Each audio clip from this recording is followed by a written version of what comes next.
السلام عليكم ورحمة الله تعالى وبركاته.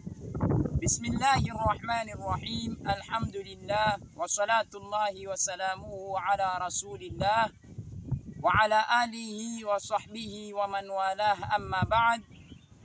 Mpenzi mtazamaji na mfuatilizaji wa murajaa wa baadhi ya masomo ya Nahji al-Ghanna al-Islamia, leo tukiendelea na somo la hadithi ya faslu sadis, al-kalimatu an-naqiyya fi ahadithi khairil bariya. Al-kalimatu an-naqiyya, vilma vilivyotakasika, vilma takatifu, vilivyotakata, vilivyotakasika, fi ahadithi khairil bariya, katika hadithi za mbora wa viumbe, naye ni bwana mtume Muhammad sallallahu alaihi wasallam. Ta'lifu al-allamati al-habibi Muhammad ibn Sa'id ibn Abdullah al-Bid. Hunu ni utunzi ama ni mtungo wa mwanachuoni mno Al-Habib Muhammad bin Sharif Said Al-Bid radiyallahu anhu wa rahimahullahu wa askanahu al-janna.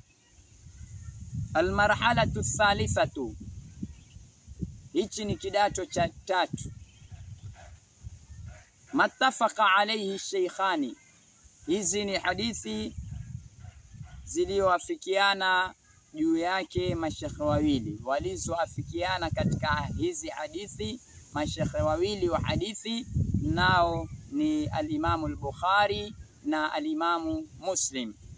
Qala Rasulullah sallallahu alayhi wa alihi wasallam, amenena bwana mtume wa Mwenyezi Mungu, rehma na amani zimshukie, al-ihsanu, ihsan an ta'budu Allaha, ni kumwabudu. Al-ihsanu an ta'budu Allaha ka'annaka tarahu fa in lam takun tarahu fa innahu yaraka. Ihsani ni kumwabudu Allahu, na hii mashini imekosea, hapana kafu hapo, imekosea, ni kumwabudu Allahu. Kana, kwamba, kila penye kafu pamekosewa hapo. Kwa hivyo ndo tumezirekodi kumsaidia yule asoelewa kwa ukosefu wa mashini hini ama kompyuta. Ihsani ni kumwabudu Allahu kana kwamba wewe, kana kwamba wamuona, na ikiwa wewe humuoni basi yeye hukuona. Hapo pana khe. Hiyo khe ni alama ya Imam al-Bukhari, hadithi 4777. Mim ni al-Imam Muslim, hadithi ya 93. Hadithi ya pili, man yuridillahu bi khairan, man yuridillahu bi khairan yufaqihu fi din. Ya kwanza ina sakna, ya pili ina dhamma. Yufaqihu manake ni jawabu ya sharti ya maana, yufaqihu fi dini, Mungu Allahu akimpendelea mja wake khairi humfahamisha katika dini, humfahamisha katika dini. Yani Allah akikutaka wewe uwe ni mtu wa khairi, basi mambo ya dini huwa wayaelewa na wayapenda. Lakini kinyume yake, ikiwa Mungu hakutaki khairi, huwa mtu ufahamu mambo ya dini na huyapenda. Hadithi ya tatu, la yu'minu ahadukum hatta akuna ahabba ilayhi min walidihi wa waladihi wan nasi ajma'ina. La yu'minu ahadukum, haamini mmoja wenu, mmoja ni mmoja, mmoja wenu, hata akuna, mpaka niwe mimi, hata akuna ahabba ilayhi, napendeza zaidi kwake, min walidi, kuliko mzee wake, wa waladihi, na mwana wake, wanasi ajma'ina, na watu wote. Yani mtume akiwa yuwapendeza zaidi kwako kuliko wewe mwenyewe na wazazi wako na vijana zako, basi wewe ndio imani yako imekamilika.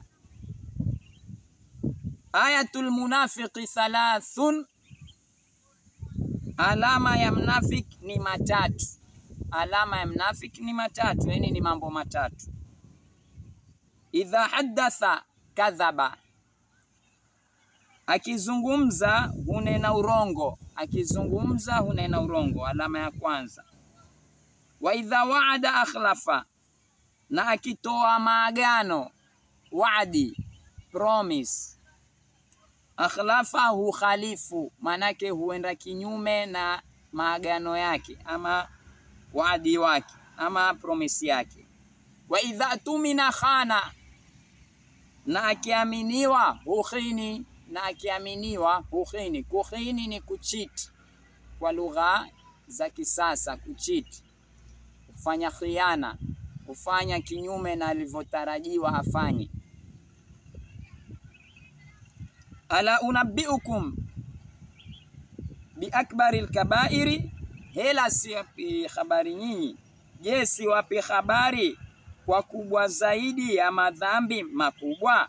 Al-ishraku billahi wa huququl walidaini, ni kumshirikisha Allah na kuwaasi wazee wawili. Wajalasa wakana muttakian, na mtume aliketi na alikuwa ametegemea akaketi. Hiyo ni jumla tunaridha, manake wakati mtume akieleza haya mazungumzo alikuwa ametegemea kisha akaketi vizuri. Akaendelea, ala yueni na kutanabahi, wa kaulu zuri, na neno la uzuzi, yani neno la urongo ni katika madhambi makubwa. Wewe ukasema maneno ambayo ni ya urongo kwa maslaha yako, ni madhambi makubwa. Famazala yukariruha, hakuatakuwa hukariri haya maneno, hata kulna laitahu sakata, mpaka tukanena maswahaba wakasema laitahu sakata, twatamani mtume anyamaze, twatamani anyamaze. Manake alikariri sana. Wassalamu alaikum wala afwa minkum.